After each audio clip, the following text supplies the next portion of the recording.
আর এই আইনটা সম্পূর্ণভাবে আন্তর্জাতিক স্ট্যান্ডার্ডকে সামনে আসার পরে এই আইনটাকে আন্তর্জাতিক স্ট্যান্ডার্ডের সাথে কম্প্যাটিবল করার জন্য অ্যামেন্ডমেন্ট আনা হয়েছে। আইসিসি রোম স্ট্যাটিউট, অর্থাৎ যেটা জাতিসংঘের আন্ডারে পরিচালিত যে আন্তর্জাতিক অপরাধ আদালত, সেইখানে যে আইন, সেইটার যে এলিমেন্টস অফ ক্রাইমস, সেখানে রুলস অফ প্রসিডিওরের যে বিধানগুলো আছে, সেগুলো আমরা আমাদের আইনে ইনকর্পোরেট করে এই আইনটাকে আন্তর্জাতিক আইনের সাথে সমান করা হয়েছে, সেই মানের তৈরি করা হয়েছে। সুতরাং এই আইন নিয়ে তাদের যে যুক্তি, সেটা গ্রহণযোগ্য নয়। দ্বিতীয়ত, আমরা বলার চেষ্টা করেছি যে কোয়ালিটি অফ এভিডেন্স আমরা এখানে যেটা প্রডিউস করেছি, যে এভিডেন্স এখানে আমরা উপস্থাপন করেছি, এটা হিমালয়ের মতো দৃঢ়, ক্রিস্টালের মতো স্বচ্ছ। এই এভিডেন্স নিয়ে যেমন লার্নেড অ্যাটর্নি জেনারেল বলেছেন যে দুনিয়ার যে কোনো আদালতে যদি আপনি এই এভিডেন্সগুলো তুলে ধরেন, তাহলে এই অপরাধীদের অপরাধ সুস্পষ্টভাবে প্রমাণিত হবে।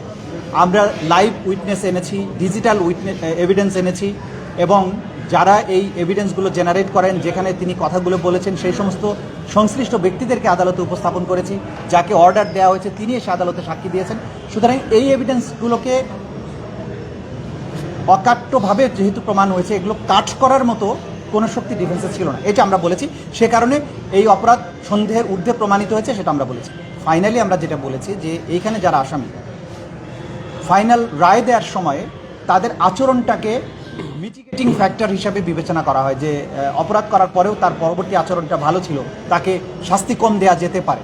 কিন্তু আমরা দেখিয়েছি বা দেখাচ্ছি যে যারা এখানে আসামি ছিলেন, তাদের পরবর্তী আচরণ, তাদের মধ্যে কোনো অনুশোচনা নেই। এতগুলো মানুষ হত্যার পরে এইভাবে গণহত্যা চালানো, যদিও আন্তর্জাতিক আইনের গণহত্যা না, মাস কিলিংয়ের মাধ্যমে বাংলাদেশে যে পরিবেশ তৈরি করা হয়েছিল, যেভাবে তিনি এত সংখ্যক মানুষকে আহত করেছেন, অঙ্গহানি করেছেন, বাংলাদেশকে বদ্ধভূমিতে পরিণত করেছিলেন, তার জন্য তার কোনো অনুশোচনা নেই। উল্টো তিনি সোশ্যাল মিডিয়ায় নানানভাবে হুমকি দিচ্ছেন, যারা মামলা করেছে, যারা সাক্ষী দিয়েছে, তাদেরকে হত্যা করার জন্য, তাদের বাড়িঘর জ্বালিয়ে দেওয়ার জন্য হুমকি দিচ্ছেন।